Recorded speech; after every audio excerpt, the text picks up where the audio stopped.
आज का रात्रि क्लास है 25 दिसंबर 1967। म्यूजियम या प्रदर्शनी आदि खुलती है तो चित्र वहाँ रखे हुए हैं।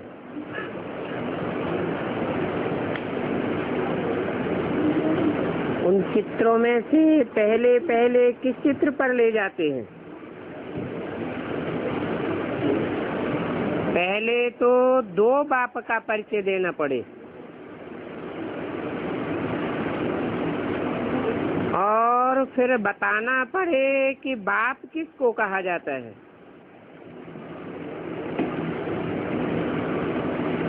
मनुष्यों को व देवताओं को भगवान तो नहीं कहा जा सकता।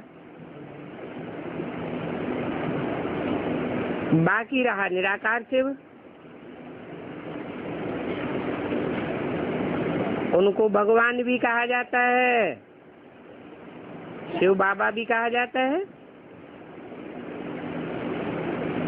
और त्रिमूर्ति तो है ही। गायन भी है कि बाप ब्रह्मा द्वारा ही स्थापना करते हैं।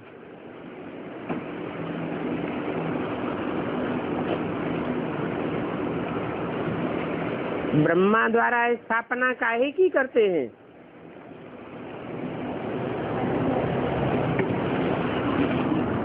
ब्रह्मा द्वारा ब्राह्मण धर्म की स्थापना करते हैं।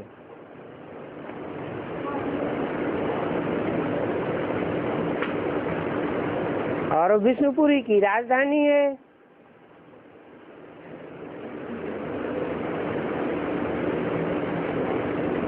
परंतु बाप खुद तो स्वर्ग का मालिक नहीं बनते हैं ना। निराकार परमपिता परमात्मा विष्णुपुरी का मालिक नहीं है। ब्रह्मा के द्वारा ही विष्णु की राजधानी की स्थापना करते हैं। ये लक्ष्मी नारायण ही ब्रह्मा और सरस्वती का ये ब्राह्मण कुलभूषण चोटी स्थापन करता है। और वो तो नई दुनिया स्वर्ग हो गई। बाकी तो सभी धर्म खलास हो जाते हैं। विष्णुपुरी में और कोई धर्म नहीं होता है। इस समय तो सब पतित हैं और विष्णुपुरी है पावन। ये सब है पतित मनुष्य और इन पतितों को बाप ही पावन बनाने वाला है।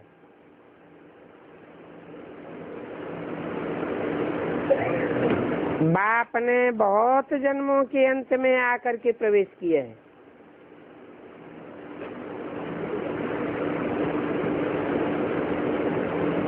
ये पतित है, फिर योग बल से ही पावन बनते हैं और योग बल से ही पराजय प्राप्त होती है। पहले परिचय बाप का, फिर त्रिमूर्ति का, फिर गोले में संगम दिखाना पड़े।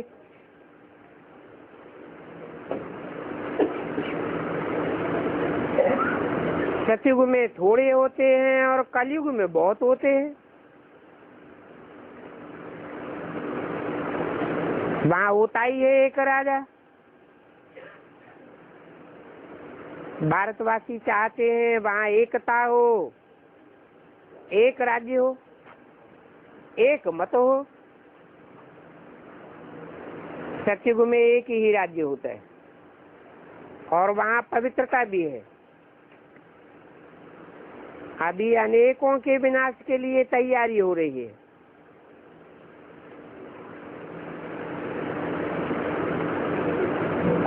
शिव बाबा नई दुनिया की स्थापना और पुरानी दुनिया का विनाश करते हैं।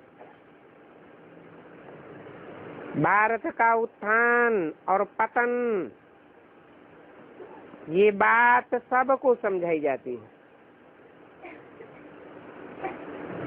सतयुग में भारत सतो प्रधान था, अभी तमो प्रधान बना है,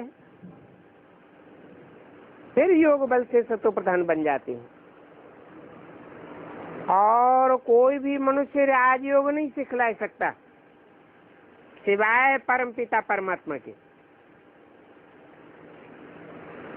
सूर्य का भी समझाया है, सूर्यवंशी राज्य और चंद्रवंशी राज्य,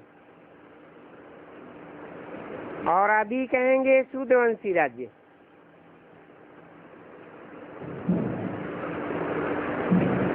फिर बाप राजयोग सिखलाते हैं।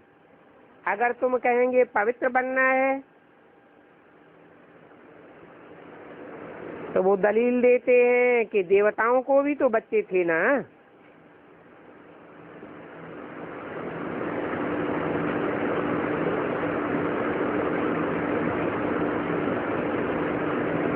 इस बात पर गिरह नहीं करनी है।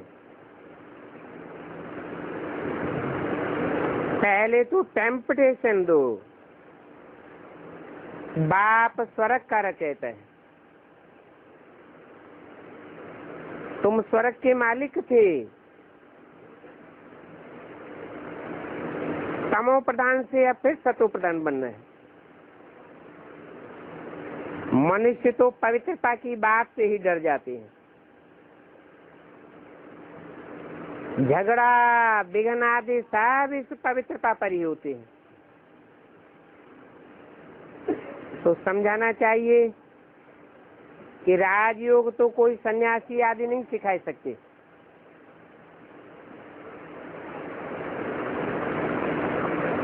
ये तो बाप ने ही घर गृहस्थ में रहकर राजयोग सिखाया है।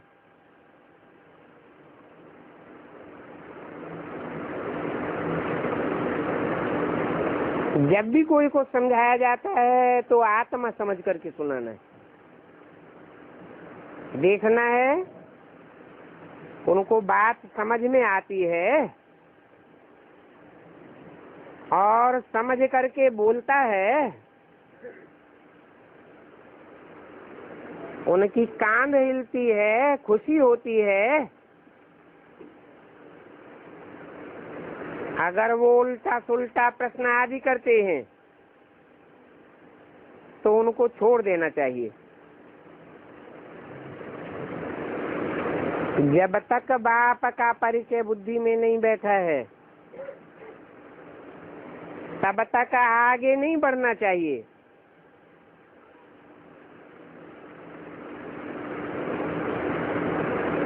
ऐसे ही थोड़ा बहुत समझा करके रवाना कर देना चाहिए।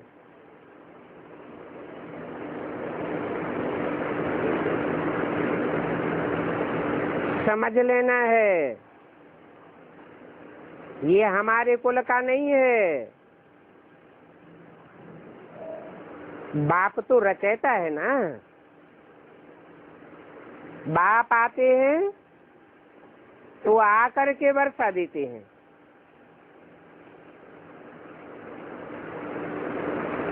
तो पहले तो नब्ज देखनी है,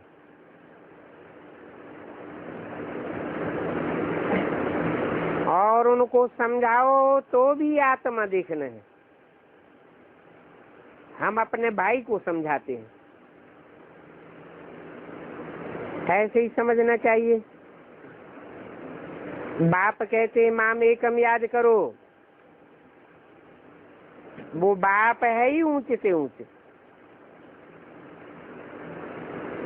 उनको याद करने से अंत मते सुगति हो जाएगी, अर्थात तुम उच्च गति को पावेंगे। ऐसे ऐसे समझाना है। ऐसे कभी मत समझो कि फायदा कुछ नहीं होता है। नहीं, प्रजा भी तो बननी है ना। प्रजा वर्ग का होगा तो संदेश मात्र लेकर के चला जाएगा, बाकी पवित्रता के लिए पुरुषार्थ नहीं करेंगे।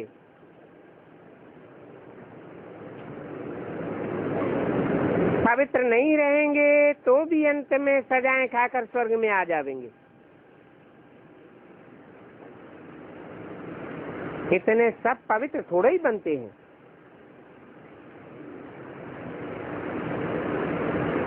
ज्ञान सुनने मात्र से भी काफी फायदा होता है।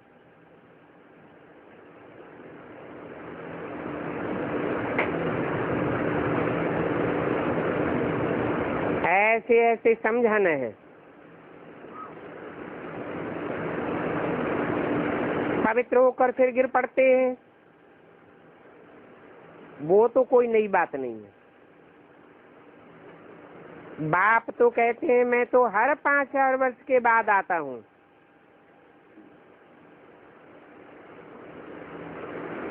तुम तो स्टूडेंट्स हो, स्टूडेंट्स को पढ़ाने वाला टीचर तो याद आवेगा। टीचर से पढ़ते हो ना, तो शिव बाबा याद पड़े। वो ऊंचे से ऊंच गुरु भी है, वो ही ज्ञान का सागर भी है।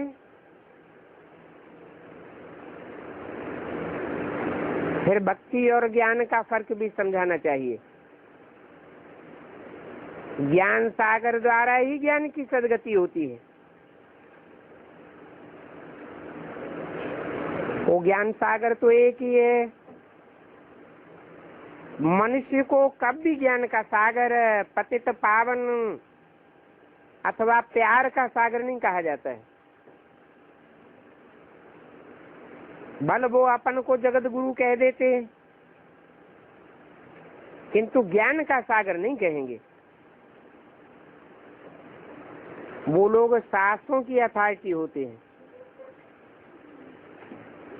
परंतु ज्ञान की अथॉरिटी नहीं है। वो तो ऋषि मुनि आदि सब नेति नेति करते आए हैं। कहते हैं हम रचयिता और रचना के आदि मध्य अंत को नहीं जानते हैं। और बाप तो आते ही हैं कल्प के संगम युग पर। युगे युगे थोड़े ही आकर के ज्ञान देंगे।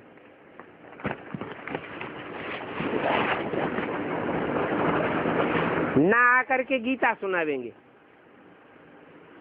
और न राजयोग सिखावेंगे। 25/67 की वाणी का दूसरा पेज। बाप कहते हैं मैं तो संगम युग पर ही आता हूँ और कोई दूसरे युग में नहीं आता हूँ। ये है पुरुषोत्तम संगम युग, जबकि पुरुषों में उत्तम से उत्तम आत्माएं प्रत्यक्ष होती हैं।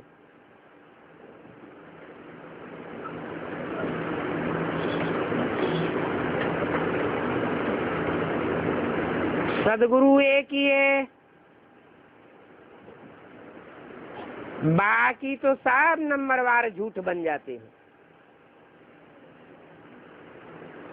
और वो सदगुरु आता ही है संगम पर। तो तुम बच्चों को पुरुषोत्तम बनना है,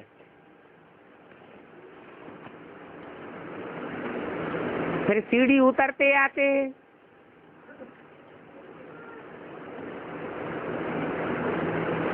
वो सन्यासी आदि पुरुषोत्तम बन कैसे सकते हैं? मनुष्य तो बिल्कुल ही तमो प्रधान बुद्धि है। तमो प्रधान को सतो प्रधान बनने में टाइम लग जाता है।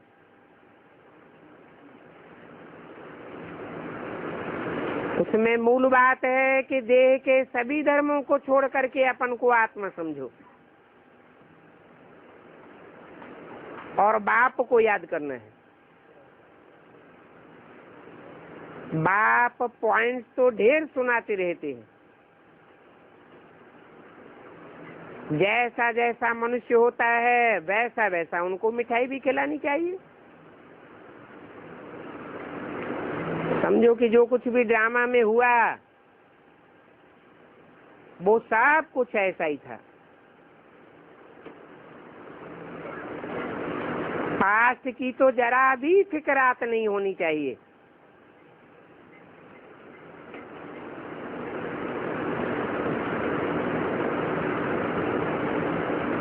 समझना चाहिए कि जो भी हुआ सो कल पहले मिसल पास्ट हो गया। पिछाड़ी की चिंता नहीं करनी चाहिए। ड्रामा में जो कुछ हुआ सो हुआ। भूल हुई फिर 5-4 वर्ष के बाद ऐसे ही होगी। परंतु आगे के लिए अभूल बनना है। कर्मातीत अवस्था वाले को ही अभूल कहा जाता है।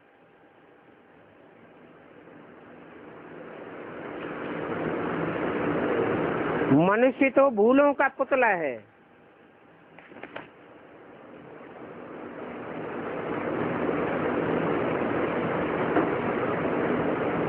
मनन चिंतन करने वाले को ही मनुष्य कहा जाता है। मन चंचल होता है। चंचलता के कारण भूलें होती हैं।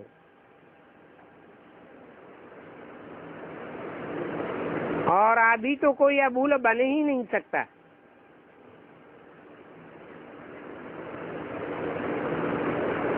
कर्मातीत अवस्था पिछाड़ी में होगी जबकि रिजल्ट भी बाहर आनी होती है। फिर कर्मेंद्रियां बस में हो जाएंगी। वो कर्मेंद्रियां भी चंचलता नहीं करेंगी।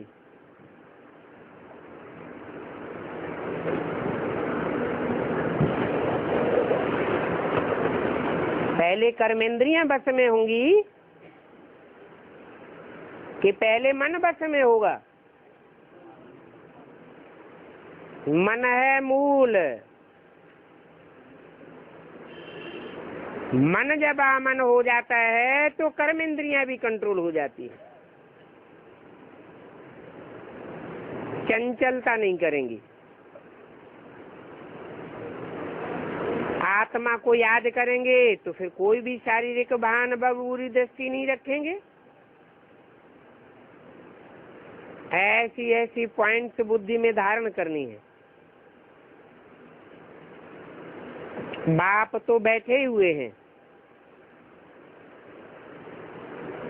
कह देते हैं सब कुछ ठीक ही चल रहा है, हमारा बाबा बैठा हुआ है। वो बाबा तो सभी ही बातों को जानते हैं। बाप की कितनी महिमा है। सुख का सागर, पवित्रता का सागर। उनको तो सब प्रकार की खूबियां सिखलाना आता है। अभी तुम लायक बन रहे हो और बाप ही आकर के लायक बनाते हैं। पहले नालायक थे, बाप कहते हैं कि तुम बच्चे मूर्ख बन गए हो। पतितों को पावन बनाने वाला एक ही बाप है।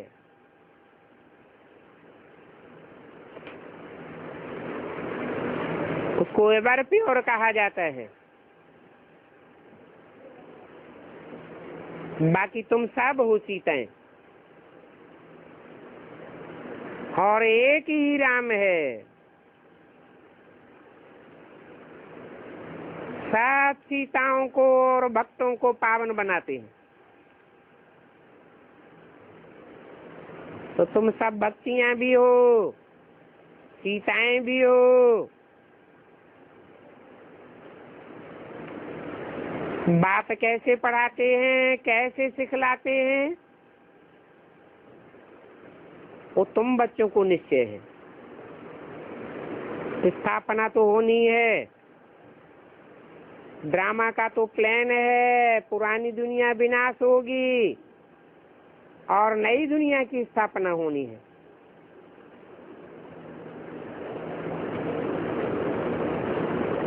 ये बाप का प्लानिंग है। वो लोग तो कितनी प्लानिंग करते रहते हैं, कर्ज आदि लेते रहते हैं। यहाँ तो कोई प्रकार का कर्ज आदि लेने की बात ही नहीं है।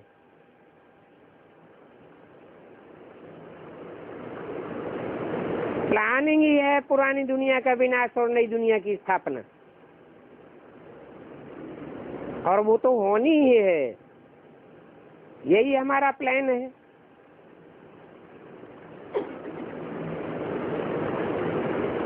सारा ही ड्रामा का प्लान है। अच्छा, मीठी मीठी रूहानी बच्चों को रूहानी बाप व दादा का याद प्यार गुड मॉर्निंग।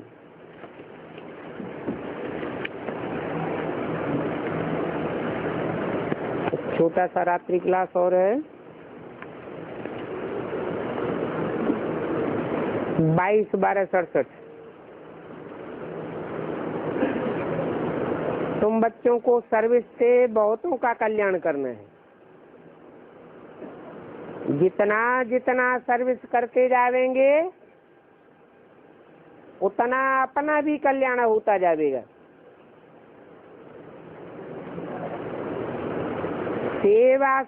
सेवा करने से ही पद की ऊंचाई का पता चलेगा। कोई कोई को तो सर्विस का बहुत शौक रहता है। जिनको शौक होता है ईश्वरीय सेवा का, वो कभी भी सर्दी गर्मी आदि नहीं देखेंगे, कभी भी बहाना नहीं बनावेंगे यहाँ सर्दी है वहाँ गर्मी है।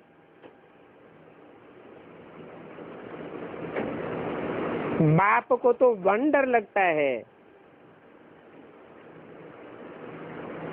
कि कल पहले मुआफिक बच्चों को कितना सहज ज्ञान मिल रहा है।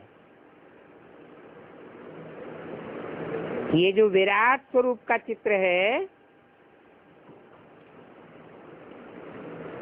कि हम पहले चोटी के ब्राह्मण हैं, फिर मस्तक समान देवता बनते हैं, ये भी सिद्ध करके बताना होता है कि चोटी कैसे ऊंची है। चोटी में गांठ बांधते हैं तो शिव का रूप बन जाता है। तुमको भी बुद्धि में गांठ बांध लेनी है। शिव की याद रहेगी तो तुम चोटी के ब्राह्मण रहेंगे।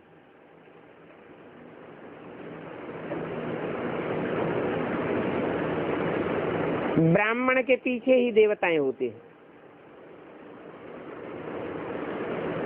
सिद्ध करके बताना है कि ब्राह्मण तो पुरुषोत्तम संगम युग पर ही होते हैं।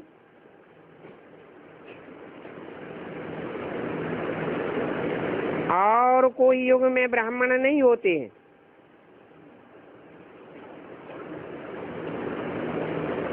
ब्रह्मा हो तो ब्राह्मण हो,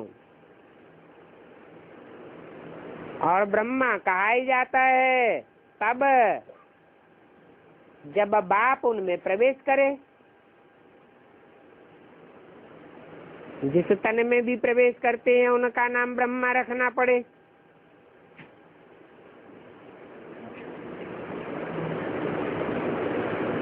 ब्रह्मा द्वारा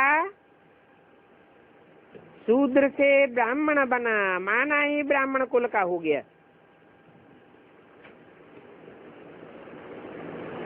ये सब ईश्वर के बच्चे ब्राह्मण ब्राह्मणियां हो गए, परंतु ईश्वर के बच्चों को देवता नहीं कहेंगे।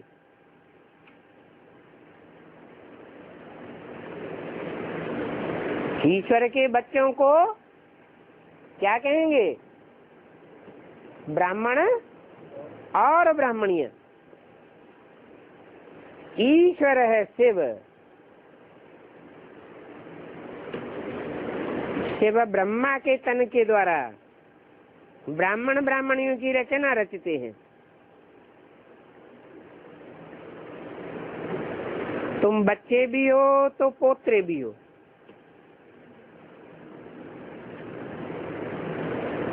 ये तुम्हारा ब्राह्मण कुल सर्वोत्तम कुल है। ये भी समझाना पड़ता है कि हम ब्राह्मण ईश्वर के कुल के हैं।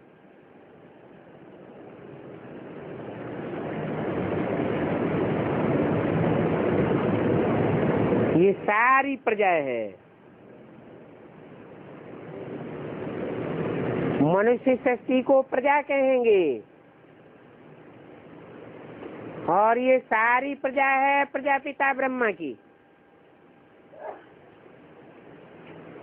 तो प्रजापिता ब्रह्मा का बाप कौन ठहरा? सारी मनुष्य सृष्टि का बाप तो प्रजापिता। फिर उसका बाप किसको कहेंगे?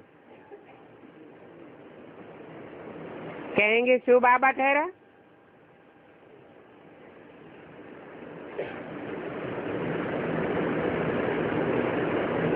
जो ब्रह्मा बनते हैं वो ही फिर विष्णु बनते हैं।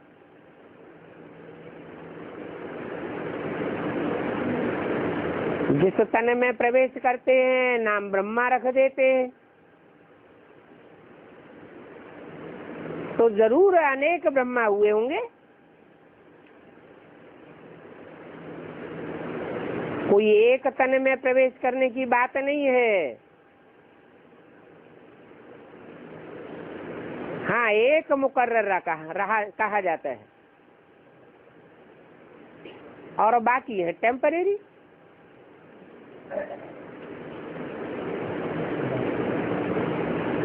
जिस नंबर के ब्रह्मा उसी नंबर के विष्णु।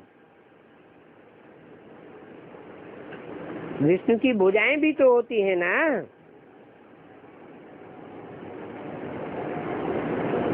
कोई ऊपर की भुजाएं हैं, कोई नीचे की भुजाएं हैं, कोई दाईं ओर की भुजाएं हैं, कोई बाईं ओर की भुजाएं हैं। कहेंगे तो विष्णु की भुजाएं ना।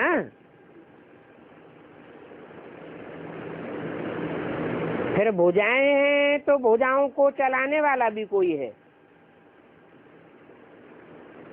भुजाएं बाप के बगैर काम नहीं कर सकती, और बाप साकार के बगैर कोई काम नहीं कर सकता।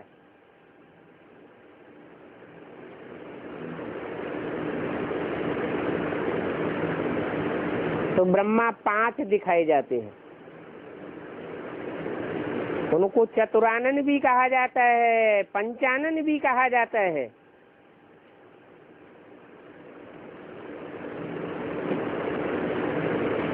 ब्रह्मा को मुख दे दिए, अनेक मुख दे दिए, और रावण को भी अनेक मुख दे दिए हैं।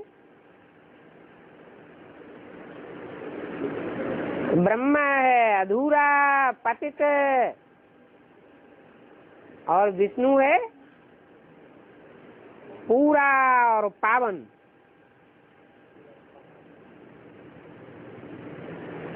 विष्णु को भुजाएं दी जाती हैं, माना विष्णु सहयोगी बनता है, अपनी मनमत नहीं चलाता है, अकल नहीं चलाता है।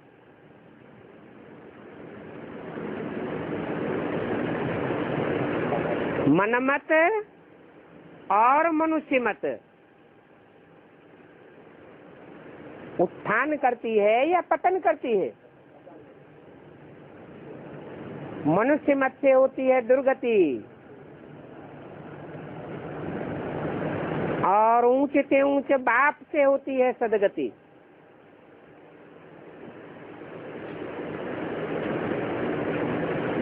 सदगति माने विष्णु, वैष्णव कुल। तो ब्रह्मा को क्या कहेंगे, सदगति में है या दुर्गति में है?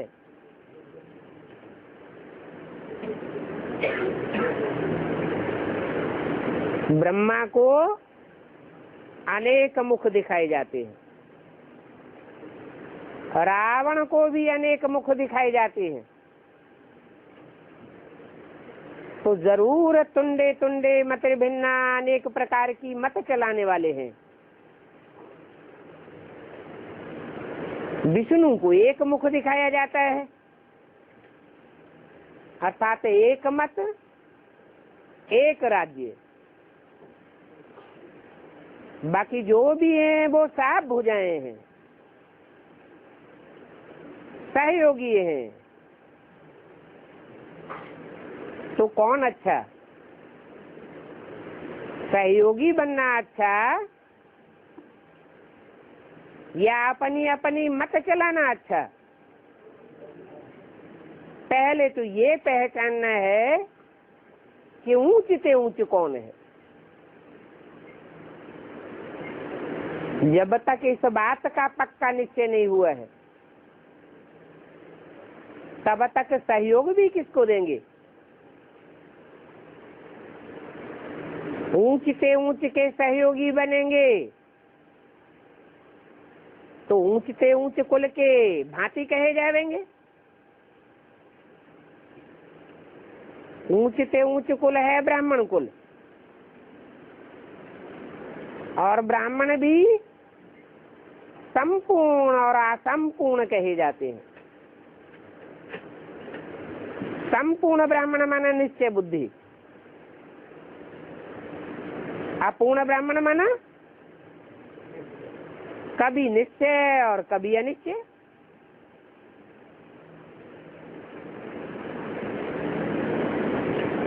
तो बताया जो ब्रह्मा बनते हैं वो ही विष्णु बनते हैं, और शंकर का तो पार्ट ही नहीं है।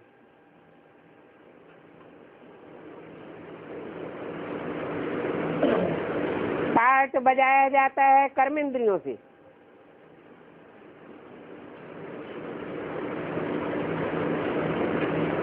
कर्मेंद्रियां न हो तो रंगमंच पर कोई भी पार्ट नहीं बजाया जा सकता। शंकर को याद में बैठा हुआ दिखाते हैं।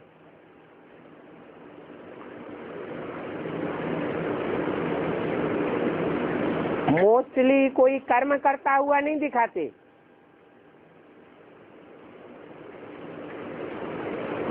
कहते हैं शंकर ने विष पिया,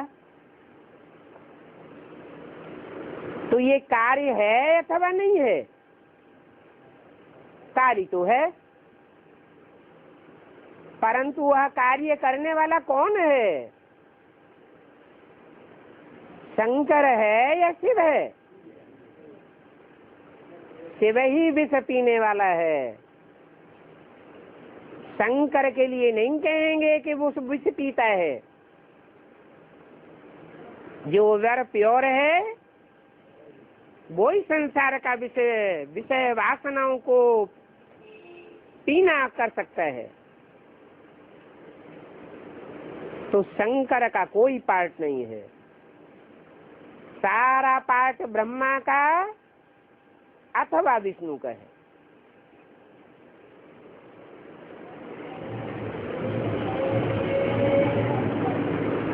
तो विष्णु में भुजाएं दिखाते हैं,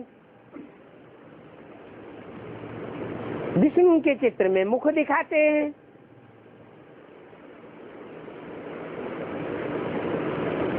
मुख है तो बोलता तो होगा ना, और भुजाएं हैं तो सहयोगी बनता होगा।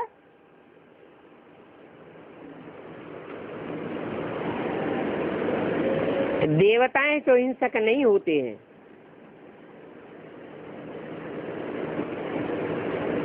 शंकर को तो दिखाते हैं हिंसा करते हैं। गाया भी जाता है शंकर द्वारा विनाश।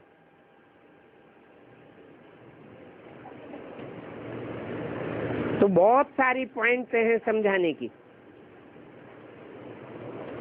नोट नहीं करने से सारी पॉइंट्स भूल जाती है। बाप को तो सर्विस का फुरना रहता है कि पतितों को जाकर के पावन बनाऊं।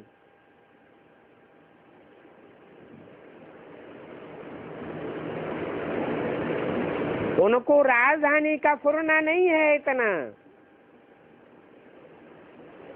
राजधानी का फुरना फिर इनको रहता है।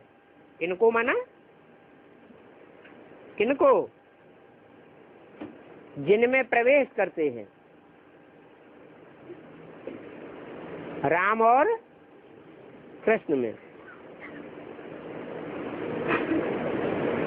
इनको राजधानी का नशा रहता है कि हम सांवरे से गोरा बनूंगा।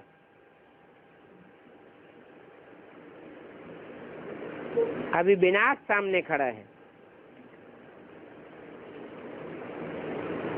ये विनाश हमारे लिए होना है, पुरानी दुनिया का, और नई दुनिया की स्थापना भी हमारे लिए होनी है। तो खुशी तो तुम बच्चों को रहना चाहिए।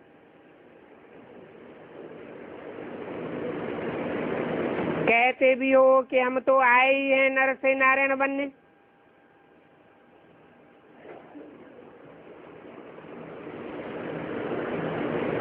या नर से प्रिंस बनने। शास्त्रों में गायन किस बात का है? नर से नारायण बनने का है। फिर फेल होते हैं जो जाकर के प्रजा बनते हैं। माना अगर नर से प्रिंस बने तो प्रजा पद में चले गए या राजाई में आए, प्रजा पद में चले गए। प्रजा कहा ही जाता है प्रकट रूपेण जायते। जा माना जन्म लेने वाला। तो प्रिंस को जन्म लेने वाला कहेंगे या जन्म देने वाला कहेंगे? हैं? प्रिंस को जन्म लेने वाला कहेंगे। तो प्रजा हो गया ना। तो बोला जो फेल होते हैं वो प्रजा बनते हैं। ये तो रूहानी गॉड फादर की यूनिवर्सिटी है।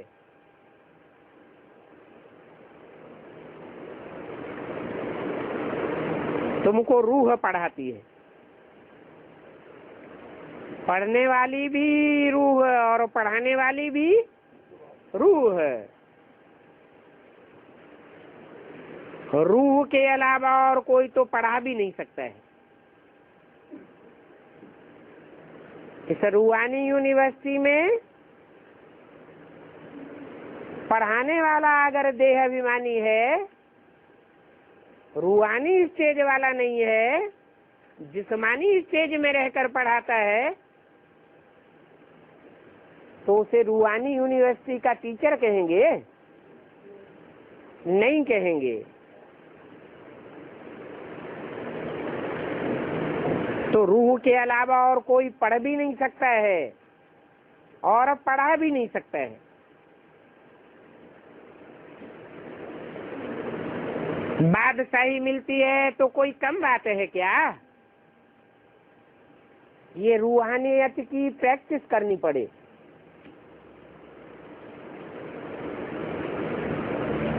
परंतु पावन तो बनते नहीं हैं। तकदीर में नहीं है तो तदबीर भी क्या कर सकते हैं।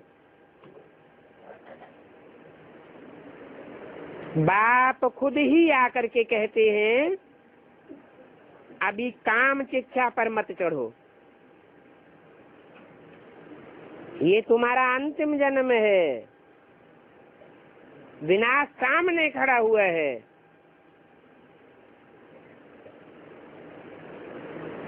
जल मरोगे, बल बचाने वाला आया हुआ है।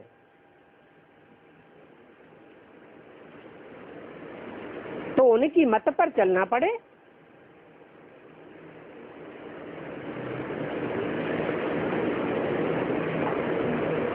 अगर उनकी मत पर नहीं चलेंगे तो पूरी ही आग लग जाएगी।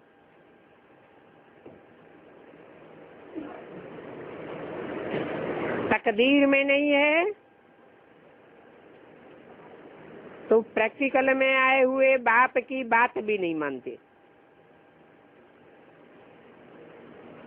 उनकी बुद्धि में ज्ञान बैठता ही नहीं है कि बाप खुद ही कहते हैं काम शिक्षा पर नहीं चढ़ो। फेल होते हैं तो फिर चंद्रवंशी में आ जाते हैं। वंश ही दो हैं। नई दुनिया में कितने वंश होंगे?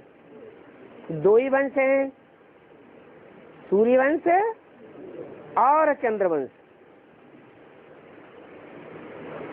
सूर्यवंशियों की आबादी कितनी होगी और चंद्रवंशियों की आबादी कितनी होगी?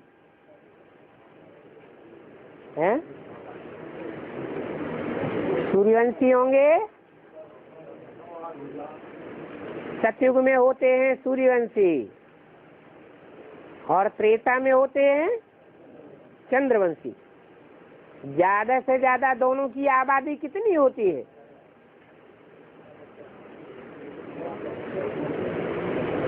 सतयुग में 2 करोड़ हैं सूर्यवंशी, वो भी नंबरवार। मतलब वो भी त्रेता में आने के बाद चंद्रवंशी बनते हैं। तो टोटल चंद्रवंशी कितने हो गए?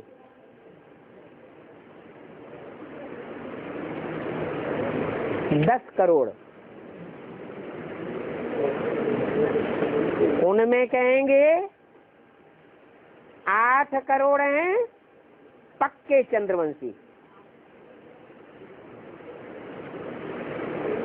और 2 करोड़ हैं पक्के सूर्यवंशी, जो बाद में चंद्रवंशी बन जाते हैं।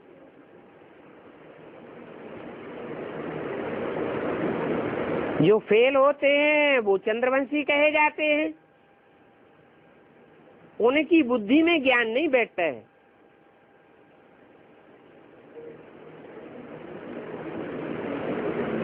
राम के राज्य में आ जाते हैं ना,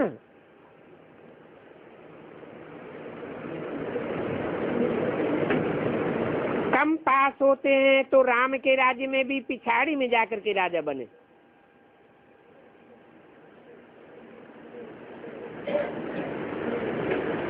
तो उसका भी क्या फायदा हुआ? किसकी तरफ इशारा किया है? त्रेता के अंतिम जन्म की जो 3 गद्दियां हैं, जो स्वर्ग को काट छांट देती है, स्वर्ग की दुनिया ही उड़ जाती है। उन गद्दियों के जो राजा बनेंगे वो पिछाड़ी में जाकर के राजा बनेंगे।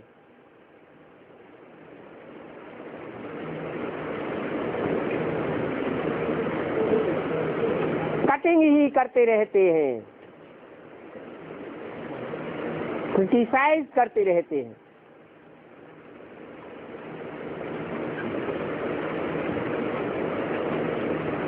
वो सच्चा सच्चा सुख तो नहीं देख सकते हैं। योग का जौहर भरता नहीं है। बाप कहते हैं अपन को आत्मा समझो और आपस में बहुत प्यार से चलो, परंतु जिनमें ज्ञान ही नहीं बैठता कि हम आत्मा आत्मा भाई भाई हैं और प्रैक्टिकल में हमारा बाप आया हुआ है, तो ज्ञान न होने के कारण आपस में प्यार ही नहीं रहता है। बाप आते ही हैं स्वर्ग की बादशाही स्थापन करने। बादशाही थी ना, भारतवासी तो लाखों वर्ष कह देते हैं।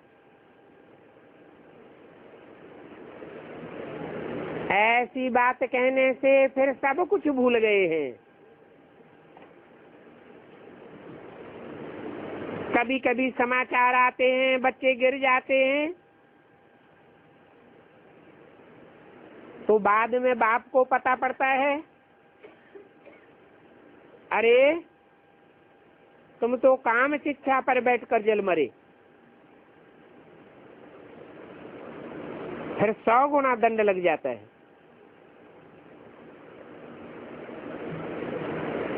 ऐसे फिर ऊंचा पद नहीं पा सकते,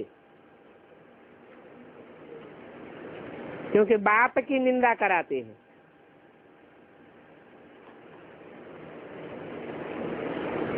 वो समझते हैं कि बाप कोई देखता थोड़े ही है, तो बाप भी कहते हैं मुझे क्या पड़ी है एक एक को देखने की। बाप तो आकर के ज्ञान सुनाते हैं, कायदा कानून बताते हैं, जो जैसा करेगा वैसा पद पावेगा। अच्छा, बच्चों को नमस्ते। ओम शांति।